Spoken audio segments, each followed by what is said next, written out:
On this edition of Defense News Weekly, we go to Kadena Air Base in Okinawa to get a first-hand look at one of America's busiest Pacific air bases. We'll also hear from top leaders at the Munich Security Conference and hear the incredible story of one daughter's journey to Vietnam. With in-depth interviews, up-close video, and leading analysis, this is Defense News Weekly.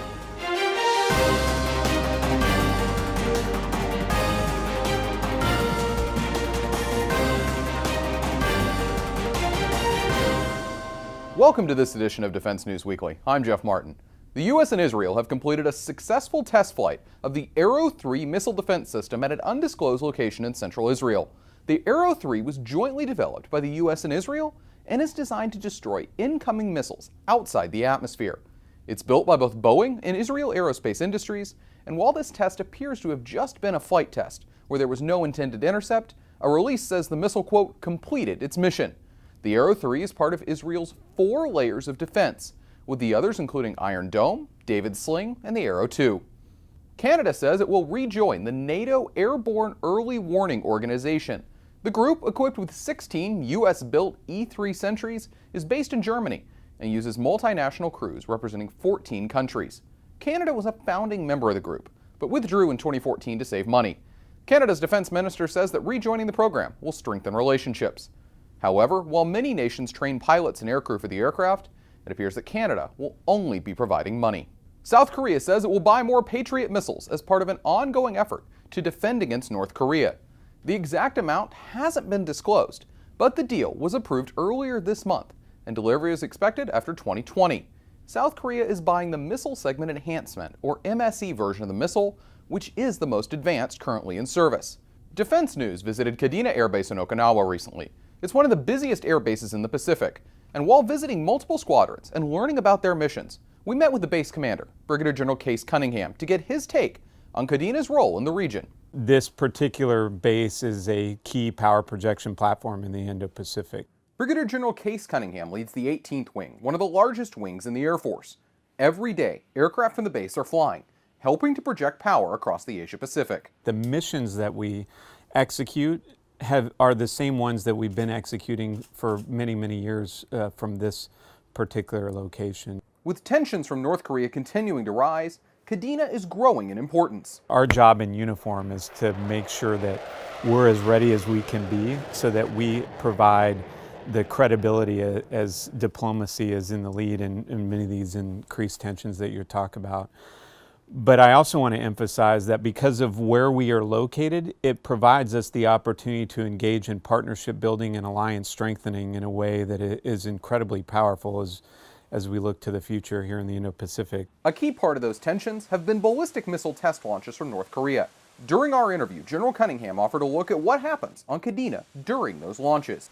We watch those instances very closely, and the processes are in place by which we could respond appropriately should that be required. We do not go into any kind of panicked mode when there is a launch from Korea. It's not business as usual, but I feel very confident in our readiness to respond should that call be required. Another aspect of the 18th Wing is the age of the base's aircraft, especially with the high pace of operations. I feel like we're doing really well. That's the amazing part of what our airmen contribute to this mission set. So they're working very, very hard at making sure that they're flying the missions that they need to fly and maintaining the aircraft that they need to fly those missions.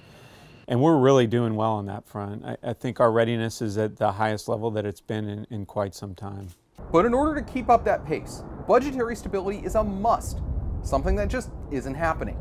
But despite that, General Cunningham is confident that Kadena's airmen will continue to accomplish their mission.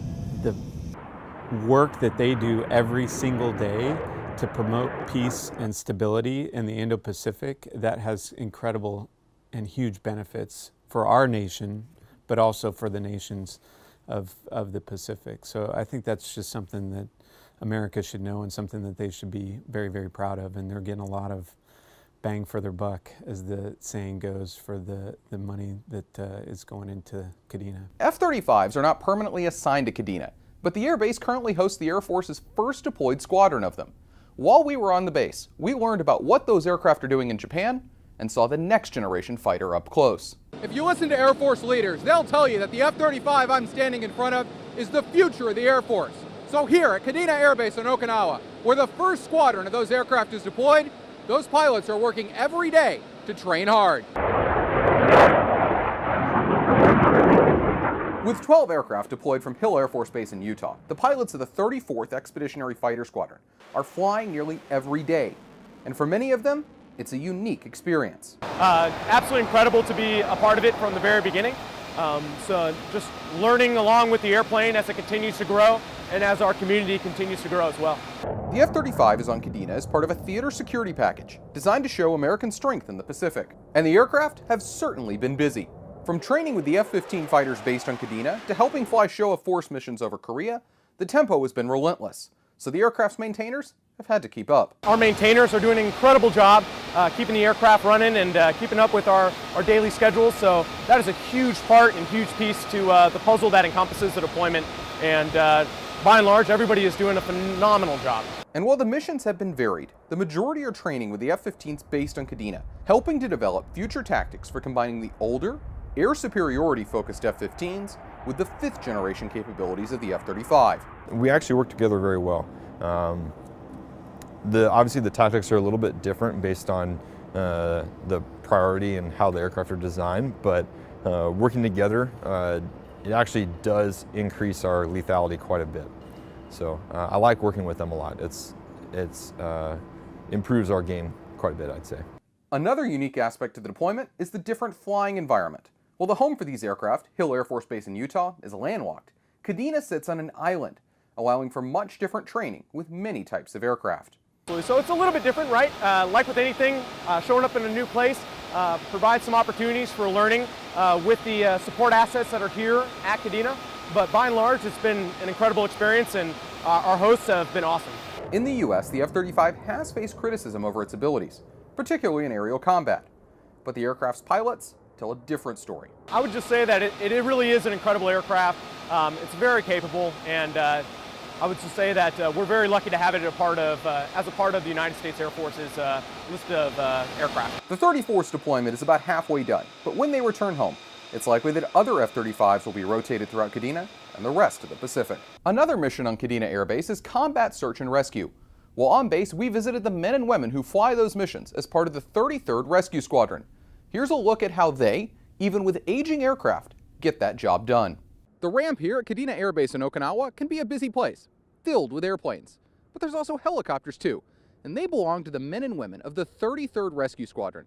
And their mission is simple: save lives. That's one of the reasons I was really drawn to this career field is while a lot of the military people think is focused on taking life, our job is to always save it. Captain Chris Allen is a flight commander in the 33rd Rescue Squadron. He flies the HH-60G Pavehawk, a highly modified version of the Black Hawk helicopter. His squadron's mission is to find and rescue downed pilots and aircrew, wherever they are. Because of that mission, the rescue community plays a big role in the Air Force, but the pace is quick. We get stretched in a lot of different directions sometimes, but at the end of the day, we're a small unit. In fact, right now, one half of the 33rd is in Afghanistan, supporting operations there. And to top it off, the squadron's aircraft are showing their age, with some having structural cracks and others needing extended maintenance. Despite those issues, the squadron is doing everything they can to be ready, because they know that when they're needed, someone's life is on the line. I don't want to say it's a good feeling, because it's never a good feeling, right? This is one of those jobs where it's kind of, you practice a lot, but you hope you never have to use it. But at the end of the day, like if that does happen to some guy, God help him, at least we're there. But how does a rescue actually work? First, once the call comes in, the helicopters take off to go find the downed crew. But sometimes they're out of range, which is where C-130 tankers come in. We're the boom operator on the helicopter refueling side of things, so our job is to do the plug. There's nothing really the C-130 can do to help. So the sole responsibility lies on us to make sure that we get that gas. And what also often makes it challenging is the limits that we're operating on. So oftentimes the C-130 is going about as slow as he can go before he falls out of the sky, and we're going about as fast as we can go. So operating right on those limits and doing it precisely and safely is really the thing. So A lot of training goes into that, and that's probably it's one of the more challenging things we do in this platform. Then once they find the downed aircrew, they have to get them in the helicopter. And in order to do that, the helicopter can either land or use a hoist. According to Master Sergeant Joshua Reid, who among his other duties on the aircraft operates the hoist, it's a feeling unlike any other. It's kind of incredible. I've been in some hairy situations with the hoist, like real world, but knowing that we use the helicopter and a hoist to extract someone from a dangerous situation is kind of humbling. But according to Captain Allen, the rescue isn't over once they pick up the downed crew. All the trouble you took to get there, now you got to turn around and get out. So the job's not done at that point. So yeah, we got him, but like, hey man, we got some work to do before we can really celebrate. Once you land and you see him go to the medical, to go to the surgical team or whatever. Once he gets off the helicopter, that's when you're like, okay, if we got him fast enough, like maybe they can save this guy's life. And that's the reason that while the pace may be busy for the 33rd Rescue Squadron, they keep going because they know what's at stake. And while the Pavehawk is an old platform, a long-delayed replacement is on the way. That aircraft will be a new version of the Pavehawk, known as the W, or Whiskey model. And this week, Sikorsky announced that the first of them has begun final assembly at a plant in Connecticut. The first flight is set for later this year. To keep up to date with all of our coverage, be sure to visit our Facebook, Twitter, and LinkedIn pages. Also, be sure to add us on Apple News and other platforms for the latest updates. And when we come back, get a look at the hidden side of the Singapore Airshow and the highlights of the Munich Security Conference. Today's program is provided in part by Raytheon, proud partner of FifthDomain.com, the sister site of Defense News, dedicated to all things cyber. Learn more at FifthDomain.com. This past weekend marked the Munich Security Conference, considered to be the world's foremost gathering of security and foreign policy leaders. This year's event had some big names, and they certainly made news. Here's a look at some of the highlights. Munich has become synonymous with security. That's important because, as I said last night, without security, nothing is really possible. Located at the iconic Bayerschurhof Hotel in Munich, the Munich Security Conference is known for bringing together leaders from around the world. And the 2018 edition was no exception, especially with the shadow of President Trump looming over the event. The U.S. commitment to NATO is very strong, and President Trump reiterated that during my visit to the White House some months ago. He also stated strongly that the U.S. is committed to NATO, not only in words, but also in deeds. One topic discussed was ongoing negotiations for Great Britain to leave the European Union, with the British Prime Minister offering her take on why, despite that, a military relationship is still needed between Great Britain and the continent. However, if the priority in the negotiations becomes avoiding any kind of new cooperation with a country outside the EU, then this political doctrine and ideology will have damaging real-world consequences for the security of all our people in the UK and the EU. While neither President Trump or Defense Secretary James Mattis spoke at the event, National Intelligence Director Dan Coats did, speaking on the continued threat of the Islamic State. It is an ideology and perhaps a theology. And the combination of ideology and theology, I think, outlasts defeats on the battlefield. One key topic that saw debate was the Iran nuclear deal, with one of the architects, former Secretary of State John Kerry, strongly defending it. It's absolutely critical for Europe, for the world, to make sure we hold on to this agreement, because to go backwards, we know what the world looks out without the Iran nuclear agreement. It's not a better place. But the deal was also criticized by some, including the Saudi Arabian foreign minister. The JCPOA has flaws that need to be fixed. We believe that the sunset provision needs to be eliminated. Iran cannot be allowed to have unlimited enrichment capabilities 8 years or so from today. And perhaps one of the harshest critics was Israeli Prime Minister Benjamin Netanyahu. The nuclear agreement with Iran has begun the countdown to an Iranian nuclear arsenal in little more than a decade. And the sanction relief that the deal provided has not moderated Iran. It's not made them more moderate internally, and it's not made them more moderate externally. In fact, it's unleashed a dangerous Iranian tiger in our region and beyond. While at home, Netanyahu is facing a possible indictment on corruption charges.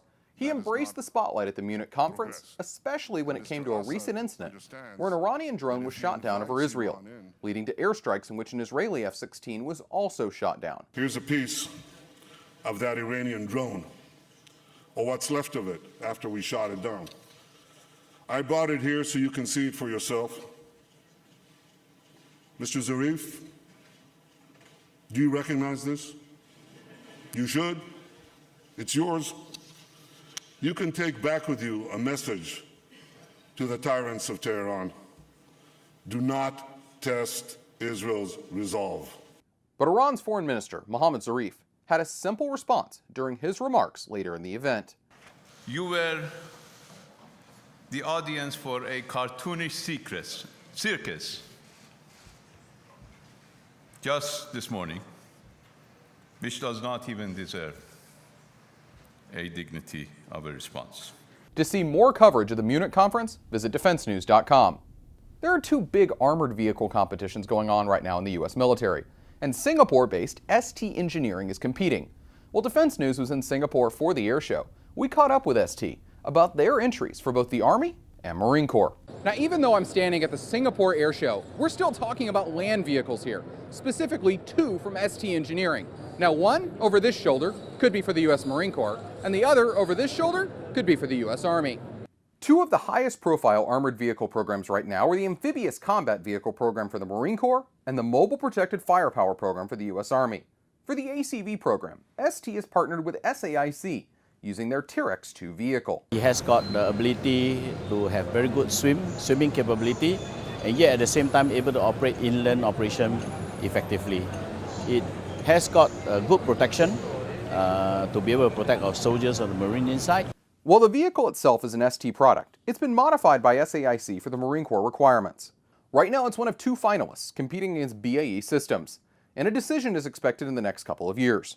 The other vehicle on display is a modified version of the next generation fighting vehicle, which will be entered in the Army's light tank competition. For this that you've seen here is a 30mm remote weapon station, but the offering to US Army for the MPF program will be this chassis together with a CMI 105 gun. The Army has identified the Mobile Protected Firepower program as a top priority, and a final selection is expected sometime in the next few years. At most defense shows, small companies often fly under the radar.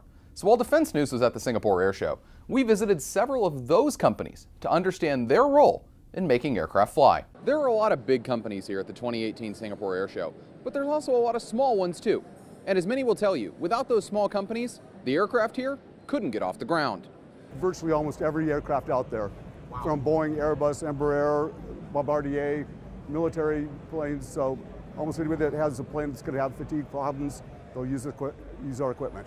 Richard Heiser works for West Coast Industries, which is one of many small American companies at the Singapore Airshow.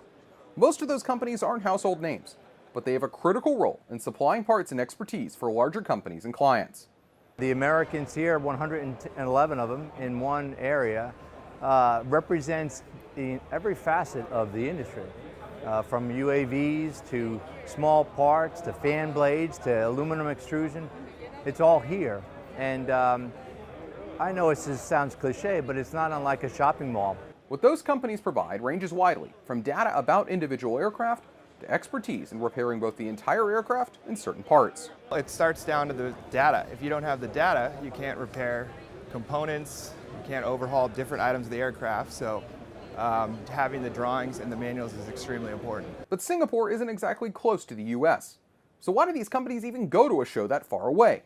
For many, the answer is simple. It's the attendance. The amount of people are here. The location itself allows for a lot of people to come in from different parts of this region.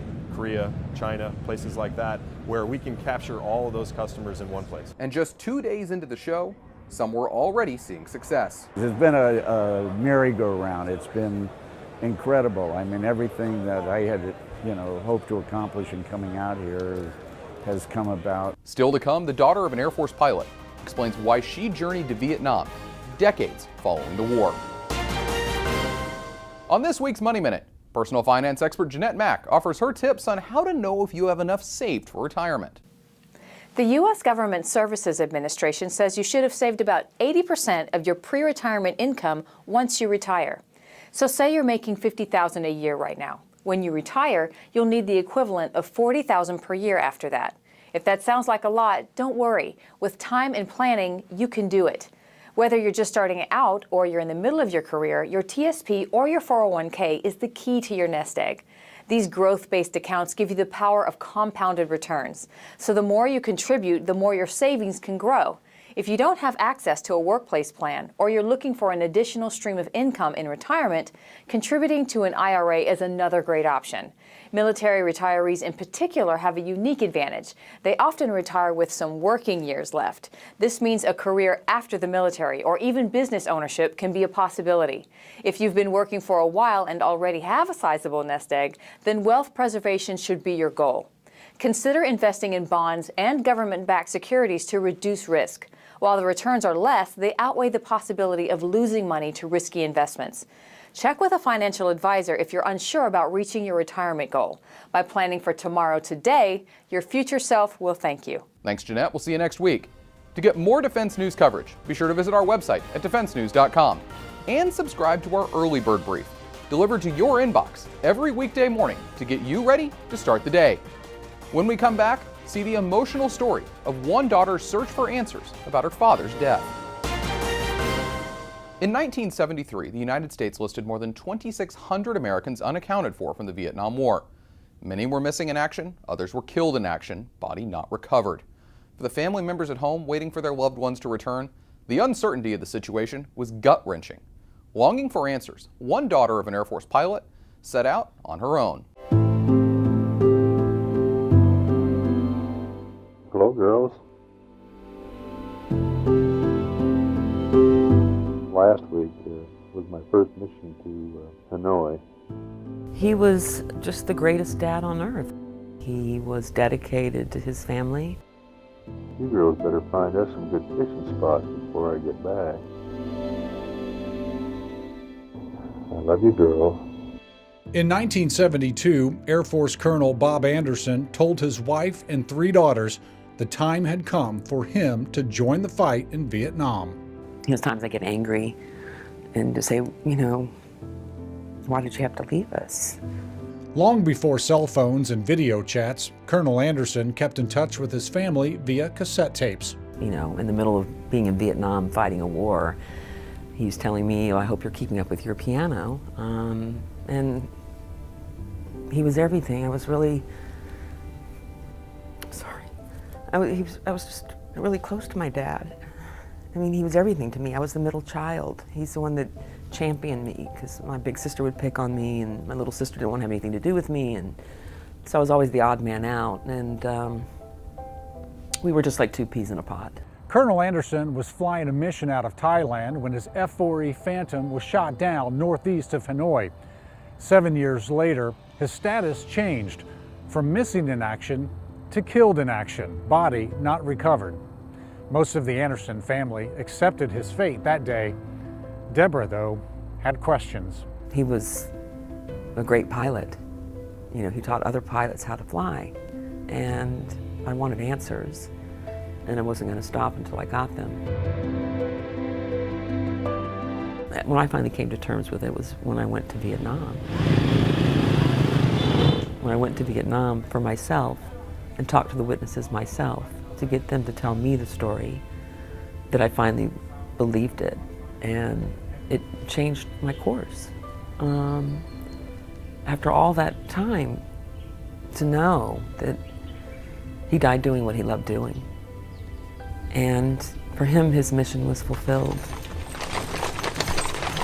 Colonel Anderson's remains were repatriated in 1998. He received full military honors and was buried at Arlington National Cemetery, October 6, 2017, exactly 45 years after being shot down in Vietnam. The grief that had been frozen inside her for more than 4 decades is finally melting away, allowing Debra Anderson to tell her story in a documentary about a daughter's journey, with some help from her father. We have conversations. When I'm working on it, because as you saw, the beginning was slides that he took, set to his voice, that were taped in Vietnam. That's how my mom and dad wrote letters back and forth to each other. And in that voice tape, I was always a worrier. And he always said to me, "Don't sweat the small stuff, Deb." And doing this film, there's a lot of big stuff here. And so when I hear that, And Dad thinks you sweat the small stuff. you know, he's with me, and that's what I hear. Don't sweat the small stuff, Deb. You're doing it, and you're doing a great job. I mean, he's with me every step of the way. James Williams, Defense News Weekly. You can find out more about Debra Anderson's documentary on Facebook. Just search for Vietnam, A Daughter's Journey. And that's all we have time for this week. But if you want to see and read more, be sure to visit our website at defensenews.com. Thanks for joining us, and we'll see you next week.